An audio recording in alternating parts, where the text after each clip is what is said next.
the Rice women, head coach Lindsay in her third season. They went 23-9 last year overall, 13-7, finishing third in Conference USA.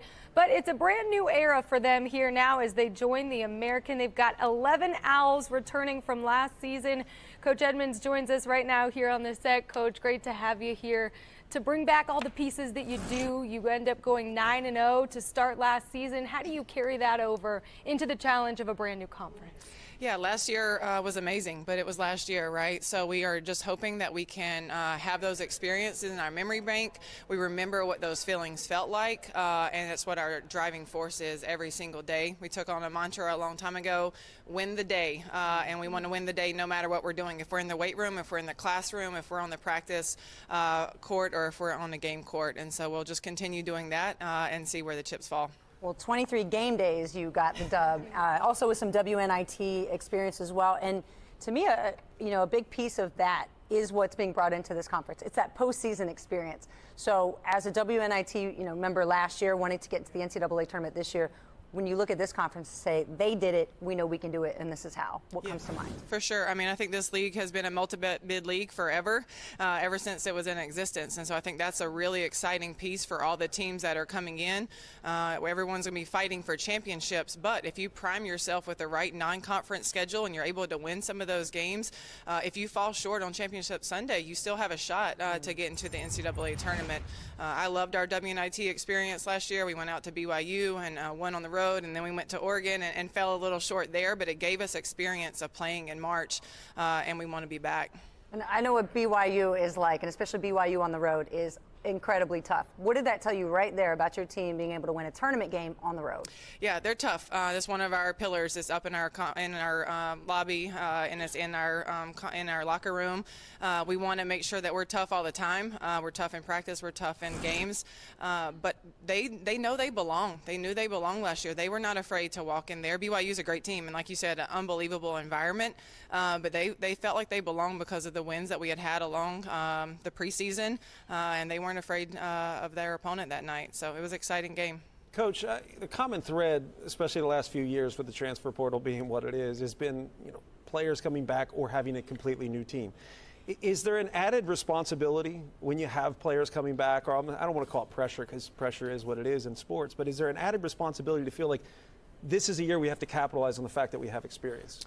Yeah, I'm excited to have players now playing me for their third season, right? That's the experience that we've needed. They're confident in what we want. They're confident in our system, and that allows me to sit back a little bit more and just let them go out and do what they do best, and that's play basketball. So I'm excited for the veteran leadership that we have now. We inherited some kids that didn't play a lot previously, but now they're in their second or their third year, and they've played a lot of minutes, and they've won a lot of basketball games for us. So I'm excited about what that looks like. Our freshman group from last year, now our sophomores, played a lot as freshmen. They're going to play even more as sophomores. And so I think we're always going to be a program that's going to do it with freshmen. We're going to go into the portal a time or two for necessity, but we're not looking to build our rosters off of transfers. Is it hard to build trust quickly enough, or I should say quite quickly enough to be able to have players play at the level that you want them to play at? Is it hard to build trust with an incoming player where there may not be a ton of experience behind them? Yeah, I think some programs have a lot of success going into the portal and developing those relationships quickly. For me and my staff, we want to develop relationships along a longer period of recruiting time. We get to find out more about them, find out what makes them tick, what makes them go, and I think that allows us to build those relationships recruiting-wise, but then once they're also our players, and that allows us to have more success on the court. Works for us. Doesn't work for everybody, but that's what works for us. Players. One of those players that's in her third season now in your system, Malia Fisher. For her, you mentioned ways to make them tick. What have you learned about her and her growth and development now as she enters her third season with you? Malia is an incredibly special player.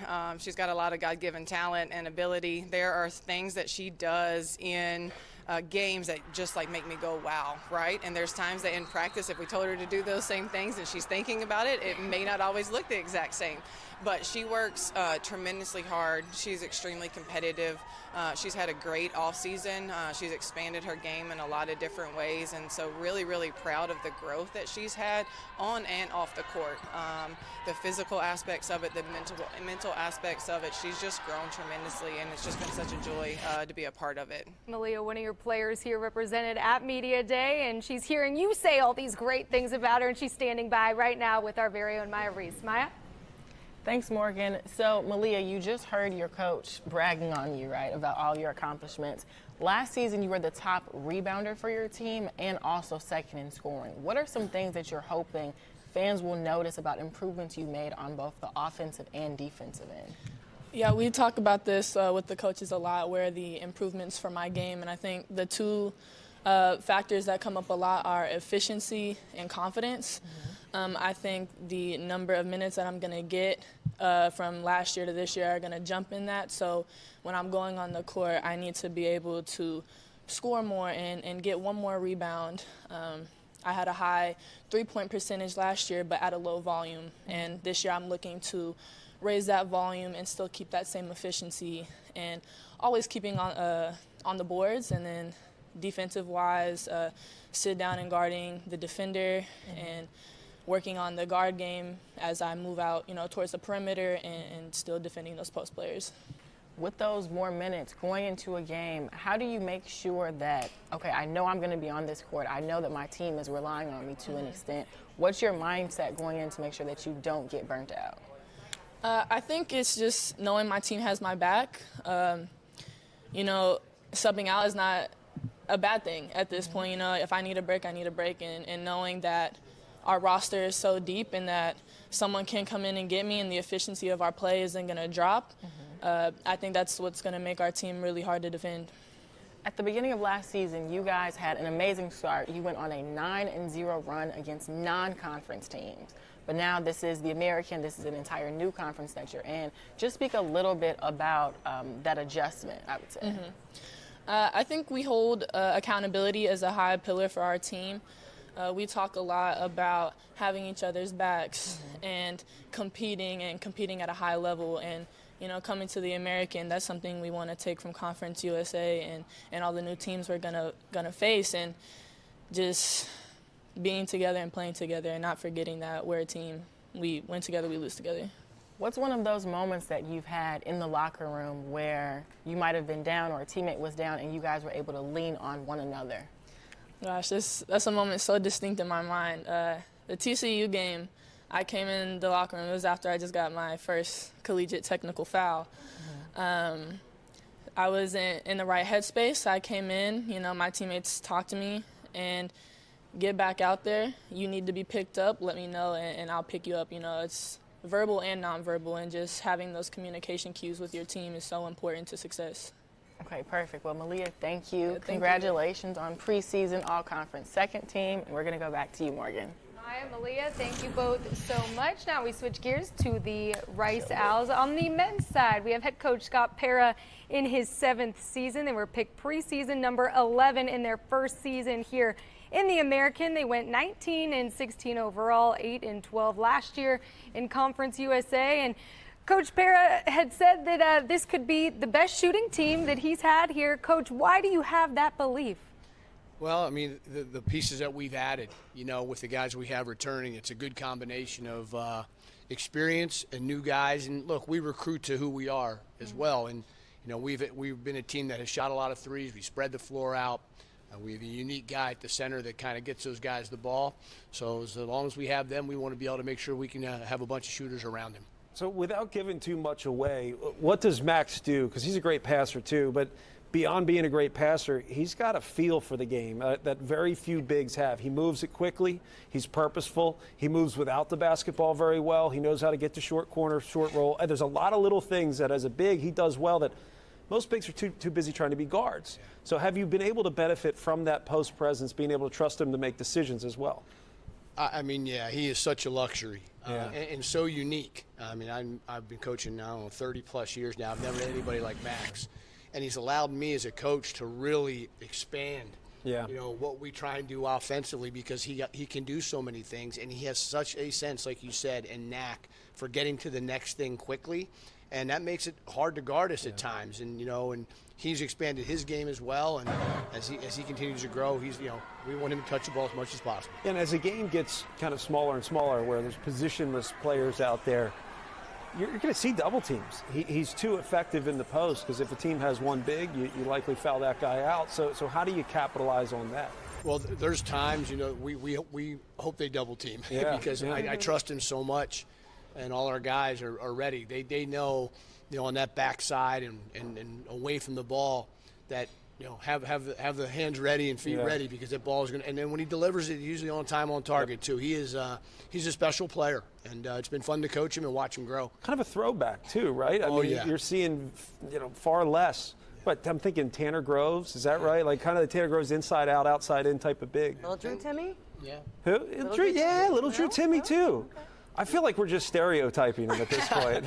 I mean, the kid led the country in field goal percentage last year. I mean, he's also, you know, he's incredibly unselfish, almost to a fault sometimes. It's like, Max, you have a layup, and he's throwing behind the back, over the head passes out to guys shooting threes. I got to encourage him to keep making the layups. So we got to ask you about coaching James Harden.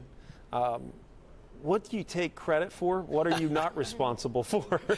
I think as a young kid, I probably take credit for kind of trying to teach him the work ethic it takes to be really good. You know, he had innate things in him. He wanted to be good, and he had dreams of being great, but he didn't understand it. You know, at 13 and 14, that's hard to understand, right? Yeah. So I think I helped instill that in him.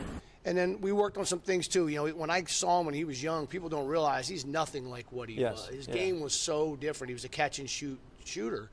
And we talked about, you know, you want to be a scorer, you got to learn how to get to the free throw line. And so we did a lot of that stuff with contact and pads and knocking him down a little bit. And, so you're responsible for some of the flops. Is well, that what you're telling me? maybe. But no, it was just incredible to watch him evolve. You know? And then when he got to the NBA, watching him grow and being in the same city with him all those years, racing, it was really, really cool. When did you see it? That's always a question we ask, because there's a moment where you saw, like, this guy's potential just took off. His freshman year at ASU. I mean, I knew he was really good in high school, but you don't know how that translates, right? You'd play to the high level, and you know what he did as a freshman. We're playing Arizona, their top 10 or 12 or whatever in the country, and he's destroying him in an overtime win. And I said, okay, you know, this is going to go. This is going to go for a long time. He's got Max kind of has a little wiggle to his game like that too. Do you start to see that in players you're recruiting, that bits and pieces of some of the greatest players you've ever coached, in some of the guys, the skill set of some of the guys you have today? Yeah, and look, we recruited and developed Trey Murphy also. Yeah, you're right. And so we talk to guys about that. We show recruits kind of their development, and especially, you know, at Rice, you know, Trey wasn't heavily recruited. Yeah. Max wasn't heavily recruited. Quincy Oliveri wasn't heavily recruited. So we had to kind of find those guys. Now, you know, this new league has really helped us kind of go into some new rooms in recruiting. Yeah. But I still think at Rice and kind of one of our niche, you know, things is to find those guys. They kind of undervalue, undersized, too small, too slow, Max, you know, whatever it may be, and incorporate them and help develop them into good players.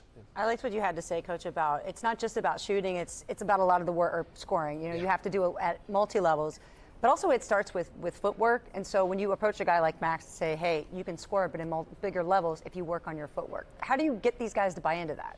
A lot of fundamental work, you know, and maybe that's the high school coach in me. You know, I grew up as a high school coach. I was a head high school coach for 11 years. And, you know, a lot of – and then watching and learning too. You know, I met him out in L.A. I got to learn from guys out in L.A., you know, watching them work out guys and just elite level people. And it comes down to the basics, right? Be really good at the simplest things. And then as you do that, you add on to those things. And then you also kind of read how really good can they be, how much can you keep giving them. And a guy like Max, you know, his freshman year he didn't play much. Then his sophomore year, all of a sudden, you know, he blossoms into this really good player. And now he's having a phenomenal career. But you just keep adding pieces and try not to give him too much too early. What does moving to this conference mean for you guys? I mean, the regionalization of things is actually a breath of fresh air, to be honest. When you see what's happening around the country, I mean, you've got the ACC looking on the West Coast, the Big Ten in the West Coast. We got some rivalries budding, and I think this conference is going to be able to capitalize on that. What does this mean to you to transition now when the conference is growing? It means a lot in a lot of aspects. I talked about the recruiting part of it, Yeah. right? That's huge, right? The coaches were as good as our players. That's just the way it is. And then also obviously being on ESPN, the exposure for these kids and their families and in recruiting has been really good for us as well. And I think Lindsay touched on it too. Now you're in a multi-bid league. Yes. Now you don't have to make a 4-game run. Yeah. And we've scheduled pretty difficult in the non-conference, and hopefully we can win some of those games and have a good season and see what it looks like at the end of February, early March with our net and whatever else, and give yourself a chance to keep playing. Your net. We're already talking these terms. The Nets. Like the Nets. Then we got parity. Other words like that come out in March that you otherwise don't say all year. But yeah, this is the conference that does give you that opportunity. But you guys seem to be the type of team that could be good in the areas where the conference is good, but be different enough too with a guy like Max down low. Yeah, that's what we're hoping. And and the nights we shoot it really well, we're going to be a challenge. The nights we don't, we're going to have to adjust. And that's going to be the step, I think, from last year's team to this year's. Got it. I mean, we won 19. We have 4 starters coming back, but at the end of the day, we weren't deep enough and we weren't good enough defensively. And this year's team, the pieces we added, Anthony Selden from Gardner-Webb and Sam Alajiki from Cal, and the 2 young freshmen, Keanu Dawes and Gabe Warren, they're big, long, athletic, strong wings, and that's going to really help us. Yep. Coach, welcome to the American officially, and looking forward to seeing what you guys do here in year 1 as a part of this conference. Yeah, we're excited too, and thanks for having me. Appreciate it. Thank you, Coach.